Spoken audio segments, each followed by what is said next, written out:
Prostate इलाज का एक बहुत इम्पोर्टेंट कारण है प्रोस्टेटाइटिस भी। ऐसे प्रोस्टेट इलाज के बारे में हम बताए थे पिछले बार में कि इसमें बेनाइन हाइपरप्लासिया का कारण भी इलाज करता है, प्रोस्टेट में सिस्ट होने का कारण भी होता है, प्रोस्टेट एडिनोमा का कारण भी होता है, प्रोस्टेट एडिनोकार्सिनोमा का कारण भी साइज बढ़ते हैं। इसमें एक और कारण होता है प्रोस्टेटाइटिस, मतलब प्रोस्टेट ग्लैंड में इन्फ्लामेशन हो जाता है, इसके कारण भी प्रोस्टेट इलाज कर जाते हैं। यह जो इन्फ्लामेशन होता है दो तरह के होते हैं, एक्यूट प्रोस्टेटाइटिस और क्रोनिक प्रोस्टेटाइटिस।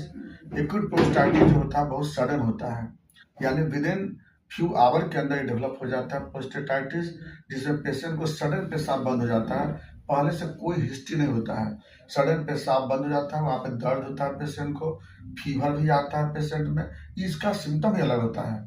और एक्यूट प्रोस्टेटाइटिस बोलते हैं, इसमें प्रोस्टेट में एक्सुडेशन हो जाता है, लेकिन अगर प्रॉपर ट्रीटमेंट किया जाए तो 3 से 4 सप्ताह में ये बिल्कुल ठीक हो जाते हैं। ये प्रोस्टेटाइटिस, ये एक्यूट प्रोस्टेटाइटिस होता है। दूसरा होता है क्रोनिक प्रोस्टेटाइटिस। अच्छा, एक्यूट प्रोस्टेटाइटिस का कारण क्या होता है? इसका मेन कारण होता है बी कोलाई इन्फेक्शन, इशेचिया कोलाई, प्रोटियस, क्लेब्सियल्ला, स्यूडोमोनास, ये सब कोई बैक्टीरिया अगर सपोज दैट यहाँ पे चला गया प्रोस्टेट में तो सडन यहाँ पे इन्फ्लामेशन करता है। कुछ जो होता है आपको अलग तरह के बैक्टीरिया होते हैं, जैसे निजेरिया गोनोडी या क्लेमाइडिया ट्रैकोमाटाइडिस। ये जो बैक्टीरिया होते हैं ये सेक्सुअल ट्रांसमिशन से आते हैं यहाँ पे, और इसके कारण यहाँ पर क्या होता है, ये यहाँ पर प्रोस्टेटाइटिस प्रोड्यूस करता है। तो ये दोनों ये जो होते हैं आपको एक्यूट प्रोस्टेटाइटिस के कारण बनते हैं। दूसरा होता है क्रोनिक प्रोस्टेटाइटिस। क्रोनिक प्रोस्टेटाइटिस में क्या होता है कि जो भी एजेंट आते हैं यहाँ पर वो धीरे धीरे इसमें इन्फ्लामेशन करता है, और इस इन्फ्लामेशन के कारण क्या होता है, वहाँ पे फाइब्रोसिस हो जाते हैं, और इसके कारण प्रोस्टेट क्या होता है, वहाँ पर इलाज कर जाते हैं। अब जो इसके कारण इसका जो मेन कॉज क्या होता है, यही एक्यूट प्रोस्टेटाइटिस को बार बार रिपीट करता है, तब भी क्रोनिक प्रोस्टेटाइटिस होते हैं।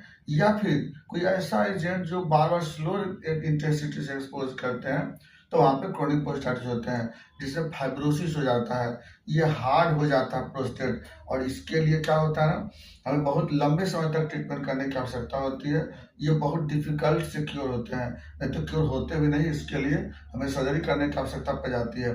जबकि एक्यूट प्रोस्टेटाइटिस जो होते हैं वो आसानी से ठीक हो जाते हैं। तो ये प्रोस्टेट इलाज का एक बहुत इम्पोर्टेंट टाइप्स है प्रोस्टेटाइटिस, जिसमें मरीज को इन्फ्लामेशन के चलते प्रोस्टेट इलाज कर जाते हैं। जो पिछले क्लास में पढ़ाए थे आपको, जो हार्मोन के कारण इलाज करते हैं, वो दूसरा केस था। बाकी हम लोग ये था प्रोस्टेटाइटिस।